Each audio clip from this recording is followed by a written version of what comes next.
मेरा अगला प्रश्न है, इसमें एक लाइन है, भूत पिशाच निकट नहीं आवे। और अक्सर करके कुछ लोग बताते भी हैं कि अगर आप हनुमान चालीसा को पढ़ेंगे तो आप भूत पिशाच आपके पास नहीं आएगा। लेकिन अगर आज के समय में देखें, इस मॉडर्न युग में देखें, तो ऐसा कुछ होता नहीं है। तो हनुमान चालीसा अंधभक्ति को एक बढ़ावा दे रही है, तो क्या इसकी सच्चाई है, उसके बारे में आप बताइए। भूत पिशाच निकट नहीं आवे, महावीर जब नाम सुनावे। दो अर्थ। पहला अर्थ यह है कि इस समाज में ऐसे अनेक घटनाएं होते रहती हैं जो किसी न किसी अदृश्य शक्ति की ओर इशारा करती हैं। अदृश्य शक्ति भी दो प्रकार की होंगी, एक अच्छी एक बुरी। ईश्वर क्या है? अच्छे हैं। और राक्षस कौन है? बुरे हैं। तो जो राक्षस हैं, जो प्रत्यक्ष रूप से दिखाई भी दे रहे हैं, मान लीजिए कि रावण है, रावण तो दिखाई दे रहा था। मेघनाथ है, मेघनाथ दिखाई दे रहा था। कुंभकर्ण भी दिखाई दे रहा था। तो वो क्या हुए? भूत हुए। क्या हुए? प्रेत हुए। अर्थात यदि देवता हैं, ईश्वर हैं, तो वहीं पर दूसरी ओर ऐसे बदनाम भी तो हैं, ऐसे राक्षस हैं, ऐसे निशाचर हैं। वो क्या है? भूत और प्रेत हैं। तो इस रूप में भी इस भूत प्रेत की परिभाषा की जाती है। इसलिए इस समाज के अंदर देखिए कि अनेक ऐसी घटनाएं होती हैं कि कहीं पे मशान निकल गया, कि कहीं पर कोई अदृश्य शक्ति आ गई, कहीं और कुछ हो रहा है, कहीं इसलिए कई मंदिर देखेंगे बलि भी होता है लोगों को अपनी बात मानने के लिए, कहने के लिए।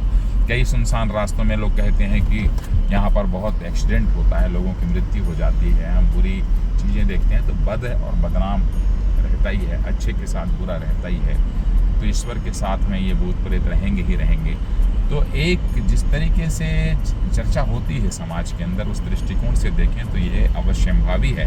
और अच्छे के साथ बुरा होता ही है, तो वो भूत प्रेत हो सकता है, बिल्कुल हो सकता है, उसमें बुरा नहीं मानना चाहिए। और इसे ऐसे लोग जो अंधविश्वास का नाम दे करके ये कहें कि हनुमान चालीसा अंधविश्वास का बढ़ावा देती है, तो उनके लिए इसका दूसरा एक अर्थ निकलता है। वो ये निकलता है कि आप देखिएगा, जब लंका कांड प्रारंभ होता है तो वहाँ पर कई ऐसी चौपाइयाँ आई हैं और उसमें लिखा हुआ है कि मेघनाथ अनेकानेक रूप बदल बदल करके पूरी लड़ाइयाँ लड़ रहा था, और ऐसे रूप बदल रहा था कि जिसे पहचानना कठिन था कि वह मेघनाथ है। अर्थात भूत और प्रेत जो हैं, इसी तरीके के तो विभिन्न अनेकानेक स्वरूप परिवर्तन में दक्ष होते हैं। उनकी माया भी बड़ी अलग ढंग से चलती है, मायावी होते हैं सब। तो मेघनाथ वो मायावी ढंग से वो काम करता था। तो मेघनाथ क्या कहलाया? भूत और प्रेत कहलाया। पर है तो फिजिकली है। तो रावण जो है, जब भगवान राम से लड़ने के लिए गया है, तो जब सारी सेना समाप्त हो गई, तो एक नहीं लाखों रावण जो हैं आकर के लड़ने लगे आसमान में। लाखों रावण लड़े। तो लाखों रावण यदि लड़ रहे हैं तो क्या है? भूत और प्रेत ही तो हैं जो स्वरूप परिवर्तन में दक्ष हैं। वो वास्तविक रावण नहीं है, पर हैं भूत और प्रेत। तो वहां पर उन लोगों के लिए भूत प्रेत शब्द का प्रयोग हुआ है। मेघनाथ के लिए भी हुआ है। कब? रावण के लिए भी हुआ है। कब हुआ है? वो तब हुआ है जब वो अपने रूप को बदल बदल करके कहीं गला कटा हुआ रूप में जा रहा है, कहीं हाथ नहीं है उस रूप में जा रहा है, कहीं पैर नहीं है उस रूप में लड़ रहा है, किसी का पेट ही नहीं है उस रूप में लड़ रहा है, किसी का आंख नहीं है और लड़ रहा है और तीर चला रहा है। ऐसे रूपों में भी रावण गया लड़ने के लिए, ऐसे रूपों में भी मेघनाथ लड़ने के लिए गया है। तो ये क्या है? मेघनाथ और रावण जैसे, कुंभकर्ण जैसे, कंस के जैसे, शिशुपाल के जैसे, दंतवक्र के जैसे जो भी हमारे इस समाज में आते हैं, पात्र, जिसे हम पात्र न कहें, कुपात्र कहें, वो क्या है? वो भूत और प्रेत ही हैं। तो क्या आप इनसे इनकार करते हैं कि रावण नहीं था, कि कंस नहीं था, कि शिशुपाल नहीं था, कि दंतवक्र नहीं था?